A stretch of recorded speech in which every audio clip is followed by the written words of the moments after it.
नमस्कार दोस्तों, हमारे चैनल डॉक्टर आकाश छाबड़िया फिजियो में आपका स्वागत है। इस वीडियो में हम लोग बात कर रहे हैं पैरालिसिस के पेशेंट की जो कमर की एक्सरसाइजेस है वो कैसे करवाएं। बहुत सारे पेशेंट को बैठते नहीं आता है या चलते नहीं आता है, उनका बैलेंस बिगड़ता है, चलने में, उठने में, बैठने में वो बहुत तकलीफ़ होती है उनको बैठने में। तो ये स्विस बॉल है फ्रेंड्स।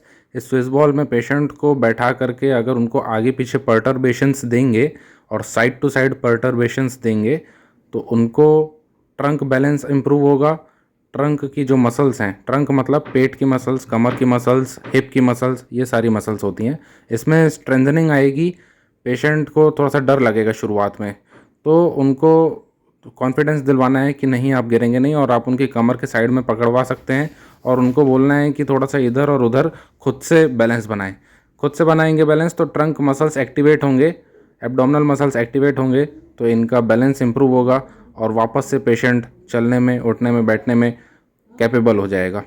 नेक्स्ट एक्सरसाइज फ्रेंड्स जो आपको करवानी है वो पेशेंट को पहले सीधा खड़े करवा दें और बगल में कोई सपोर्ट के लिए या तो बेड या कोई ऐसा पाइप वगैरह या वॉल होनी चाहिए, उससे आप पेशेंट का सपोर्ट मिलेगा।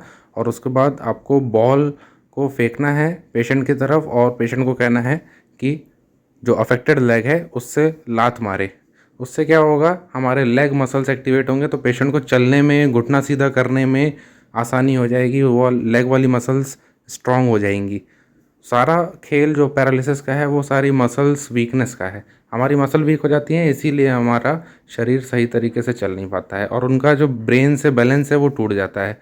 ट्रेनिंग हमें देनी पड़ती है, जितना आप ट्रेनिंग देंगे उससे ज़्यादा ही इम्प्रूवमेंट आएगा।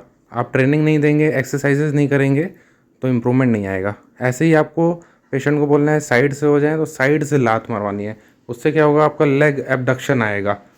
लोअर लिम्ब का एबडक्शन मूवमेंट एक्टिवेट करवाने के लिए आपको साइड से लात मरवानी है। उसके बाद आपको ग्लूटियल मसल्स, जो हमारी पीछे की ग्लूट्स मसल होती हैं, उसको एक्टिवेट करवाने के लिए पेशेंट को पीछे से बॉल मारवाना है।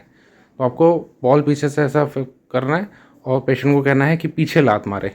उनसे आपका जो लेग मसल्स है पीछे वाली ग्लूटियल्स, वो एक्टिवेट होंगी और पेशेंट को सीधा चलने में आसानी होगी, घुटना सीधा करने में आसानी होगी, कमर सीधा करने में आसानी होगी, उठने बैठने में आसानी होगी। तो ये सारी बहुत इंपॉर्टेंट एक्सरसाइजेस है। इसको स्विस बॉल कहते हैं। आप इसको खरीद सकते हैं, ऑनलाइन भी खरीद सकते हैं। नेक्स्ट एक्सरसाइज, आपको लेडर, जो स्यूडो लेडर्स होते हैं, वो आपको ज़मीन में रखना है और पेशेंट को ऐसा पकड़वा के चलवाना है। उससे पेशेंट की चाल सीधी होगी, जो चलने में लड़खड़ाहट आती है वो लड़खड़ाहट सीधी होगी और पेशेंट सीधे चलने लगेगा, घुटना भी सीधा होगा, लेग में पावर आएगी।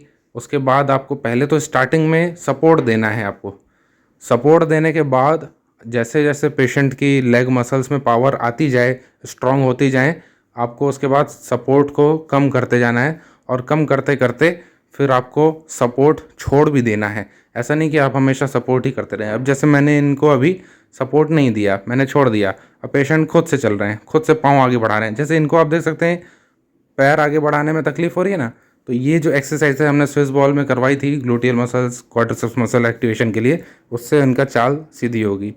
आप ट्रेडमिल भी करवा सकते हैं फ्रेंड्स। ट्रेडमिल बहुत इंपॉर्टेंट है पैरालिसिस पेशेंट्स के लिए। आप ट्रेडमिल यदि करवाएंगे तो इसमें भी लेग मसल्स इम्प्रूव होती हैं, स्ट्रांग होती हैं और पेशेंट की चाल भी सीधी होती है। बहुत इंपॉर्टेंट है फ्रेंड्स। हमारा जो ब्रेन को ट्रेनिंग देना है वो इसी प्रकार से हम ट्रेनिंग दे पाएंगे। जितनी हम एक्सरसाइजेस करेंगे उतना ही हमें इम्प्रूवमेंट मिलेगा। विदाउट एक्सरसाइज पैरालिसिस पेशेंट मैंने कभी नहीं देखा कि वो पूरी तरीके से 100% ठीक हो गए हों।